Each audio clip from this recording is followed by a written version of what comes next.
There we go. Yeah, it's recording. Yeah. All right. So shall we get into the second? Okay. Just to give you a flavor of my journey, it started about 35 years back.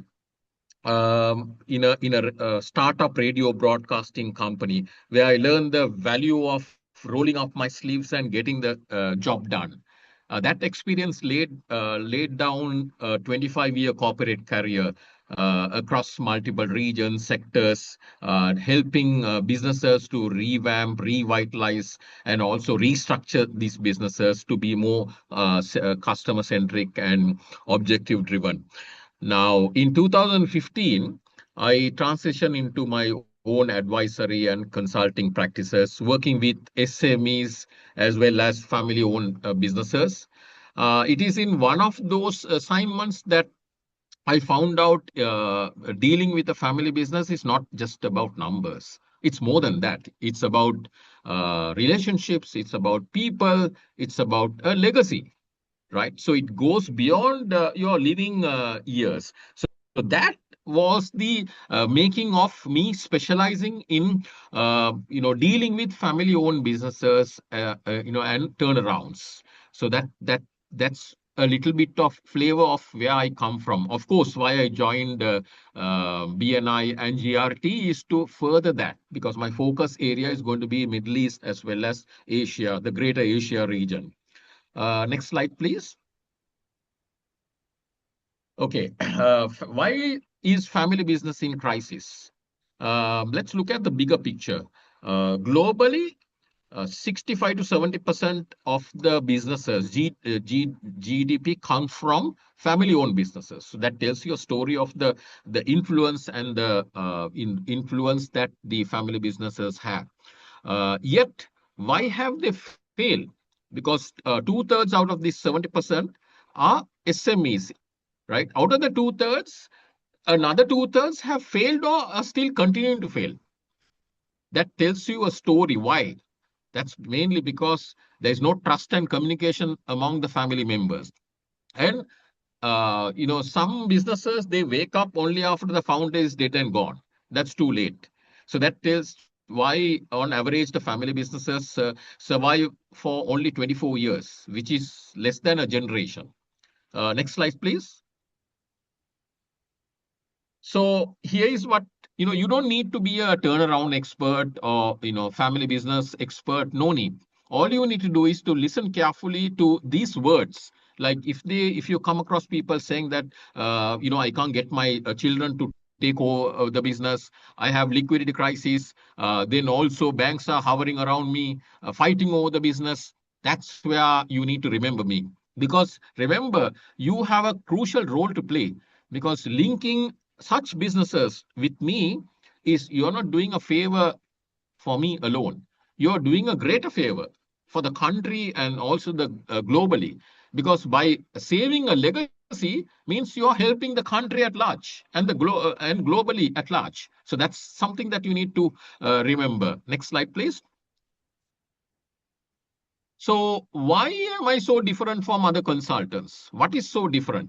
The fact that 15 years in the Middle East, I have worked with these family-owned businesses. I have been inside. I know what it takes. I have sat in the boardrooms. I have seen the sons and the fathers fighting each other, right? So and what kind of dynamics is prevalent there? Because Middle East dynamics as well as in Asia is two different things. So I have gone through that inside. So now from outside, I am in a better position to help clients to deal with it in a more proactive and pragmatic way.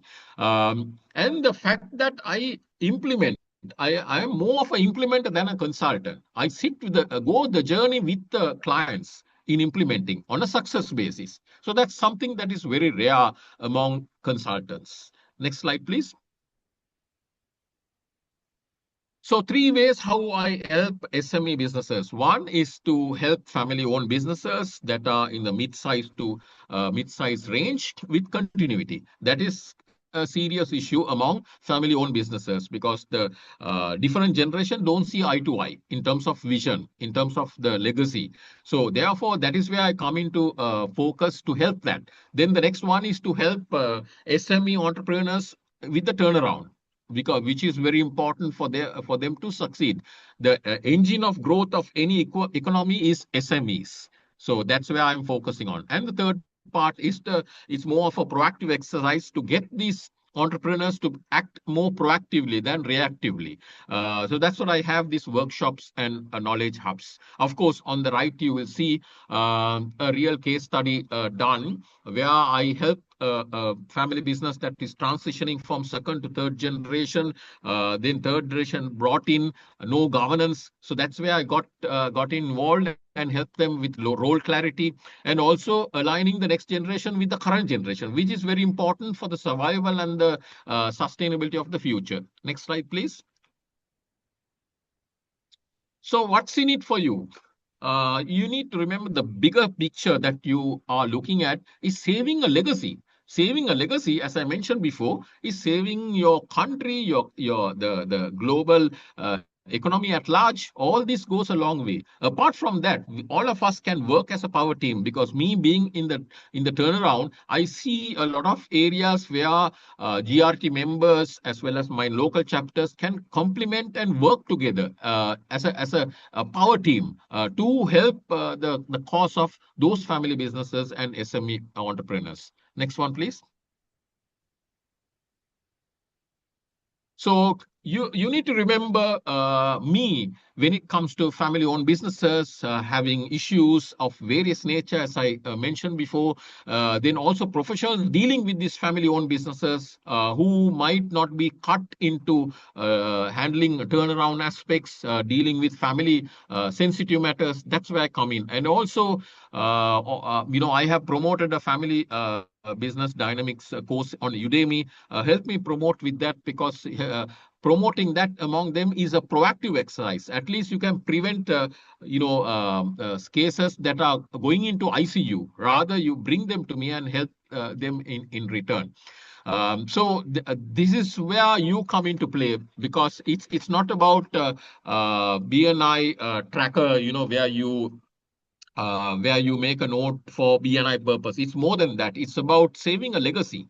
Saving a legacy means you're doing a greater job in terms from a macro perspective. Thank you very much. Back to you, John. Thank you.